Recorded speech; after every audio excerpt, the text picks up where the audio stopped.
わざとこう埋め戻してんだ。国道らしいこの標識が残ってましたよ。痕跡がありましたね。前回の動画で紹介した河津七ダルループ橋です。おかげさまで結構多くの方に見ていただいてありがたい限りです。このチャンネルでは古道、廃道、トンネル、橋梁など道に関連するものを紹介しています。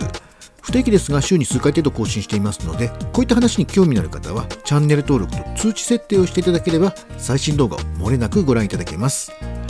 さて、前回の動画では貴重なコメントも何件かいただきました。特に興味深かったのが救急道の存在や伊豆大島近海地震での土砂崩れの話でした。後から考えると救急道はその痕跡に遭遇していましたね。もう少し頑張れば普通に気づいていたかもしれません。ちょっと詰めが甘かったですね。実はこういう探索をするときって先人の調査は最低限しか見ないようにしているんですよ。そうしないと実際に現地に行った時に新鮮さが薄れちゃうからなんですよね。先人の実績に頼れば見落としも減るし、段取りよく遺構を巡ることもできるんでしょうけど、それじゃまるで復習してるみたいですからね。ここだけの話、たまにこれヨッキ練習の復習チャンネルじゃないかって言いたくなるような動画とかブログばっかりね公開しているような方もいらっしゃいますが、もうちょっと自分で調べた方が楽しいんだけどななんて思います。楽しみより効率化を優先するという点でプロ意識が高いということなのかもしれませんけどね。その反面で僕はいつまでも素人のままです。とはいえここの救急道に関しては1960年代の航空写真ぐらいは確認しておくべきでした。そうすれば救急道から旧道へ切り替わったことにも気づけていたはずでしたね。ということで涼しくなったらまた行ってきます。さすがに次はなるべくきっちり調べていこうと思います。ちなみに昔の航空写真や地図、文献などを使っての下調べは気分が盛り上がるんですよ。資料調べと他の方のレポートパクるのは似て非なることですね。と反省の弁を述べてしまいましたが、今回の動画ではループ橋から1キロほど北西にある登尾トンネルの旧道区間を調査しようと思います。まずこちらを見てください。これは Google マップで公開している現在の航空写真です。ここが登尾トンネルですね。次にこちら、これは伊豆大島近海地震の1年ちょっと前、1976年の12月に撮影されたものです。現在トンネルがあるところの西側に車道があったことがわかると思います。ここが今回のターゲットです。ちなみに当時はまだ国道指定されていませんでした。主要地方道、つまり県道でした。さて、ところがですね、今回の探索、一つ問題点があるんですよ。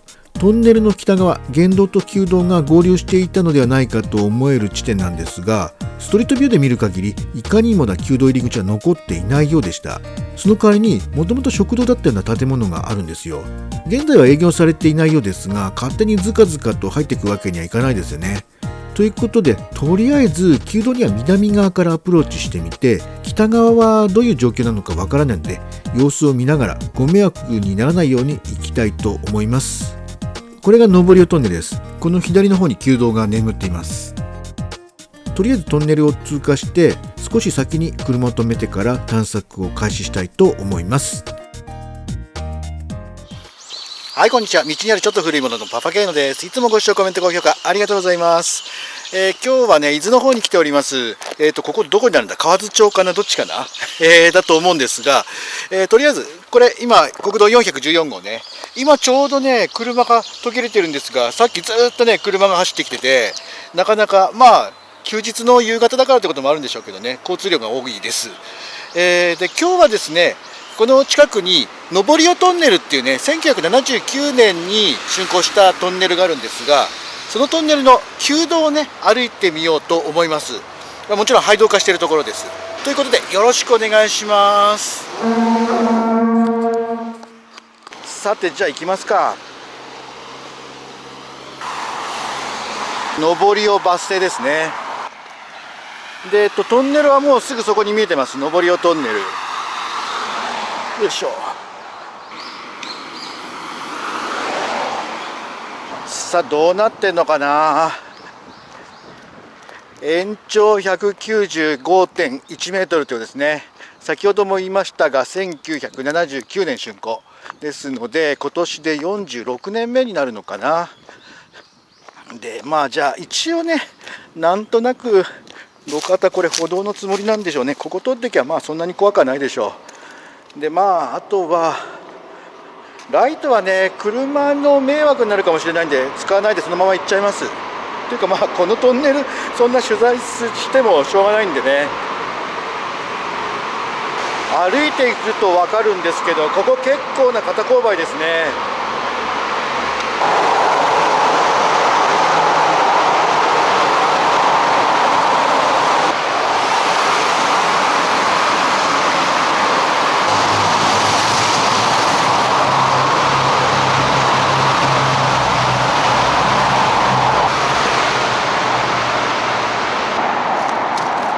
さて通り抜けてきました。で旧道はねこっちなんですよ。もう行っちゃいましょう、とっとと。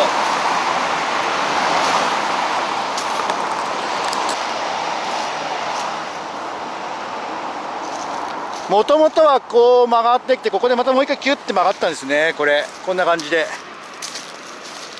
で舗装残ってますね。おお、あ、綺麗に残ってる。降ってくるんですね、上からね。いやいやいやいやいやいや。いやでもなんかきっちり舗装残ってんな。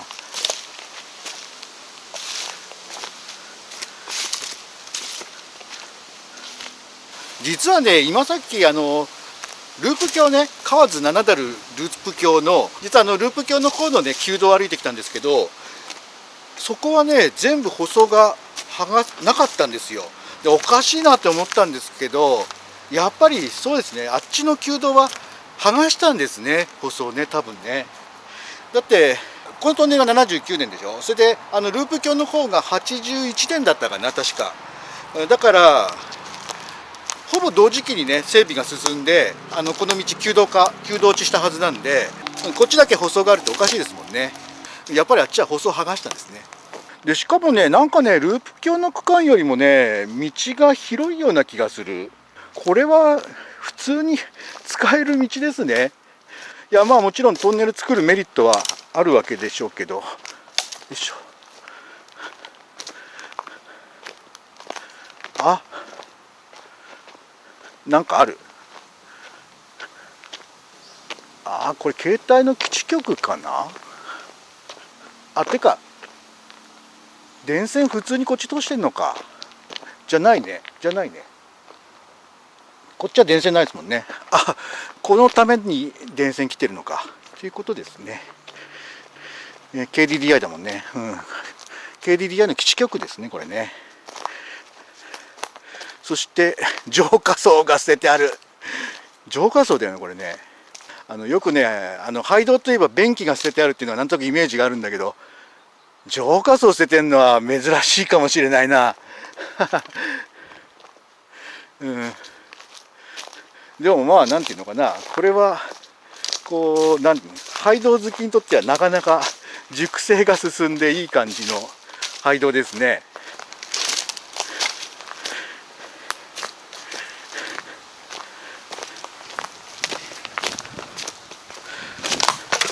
それとふっと気づいたんだけど、この道さガードレールないよ。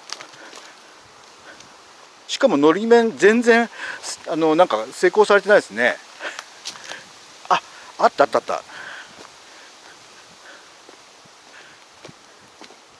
一応あったんだ。ここにガードレールが一応あったんですね。ガードロープじゃないでしょうね、これね。ガードレールなんだろうね。あ、そっか、外したんだな。だけど支柱が本当にこれしか残ってない。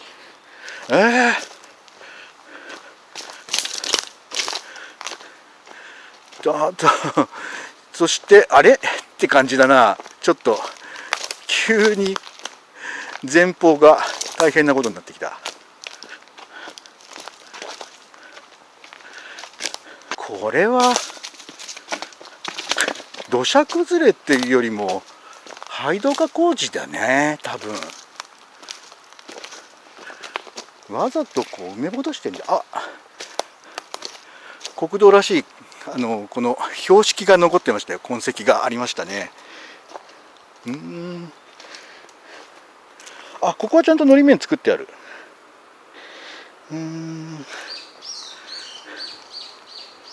でここでよいしょ、ここはもう完全に埋め戻しっていうのかな、こういう時とりあえず埋まってますね。でこれトンネルもう抜けてきたところだ多分。なるほどね。トンネルのこちらが先に来た方ね、手前にドライブインの跡らしいものがあったんで、ひょっとしてそこに出ちゃうかなとかって、そしたら困るなとかって思ってたんですが、まあそういうわけでもないみたいですね。だけど違うね、これ明らかに旧道はまだこっちですね。こっちが伸びてたんだ。よかったよかった。ていうかやぶだし、あれていうか、そうなるとこの原道との合流箇所が分かんねえな。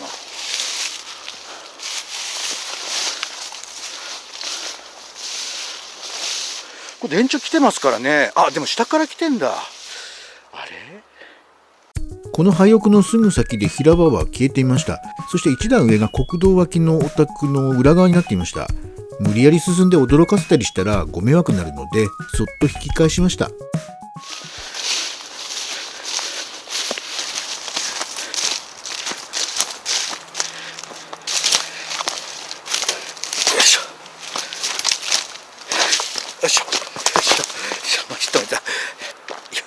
ダメだ。これ人様の家の裏に出ちゃうところでした。なんか声が聞こえるなと思ったんですけど、見てみたらね、洗濯物とか干してあったんで、ということで、でもどうなってたんでしょうね。今の国道の先ね、完全に駐車禁止の標識ありましたからね。あのまままっすぐ伸びてないとおかしいもんね。いずれにせよね、あの先はもう通行不可能ということで、ここで戻るのは別に負けじゃないですね。はい、ということで今回の動画は以上になります。今回もご視聴ありがとうございました。またお会いしましょう。バイバイ。旧道の北側が原道とどうつながっていたのかは謎のままですね。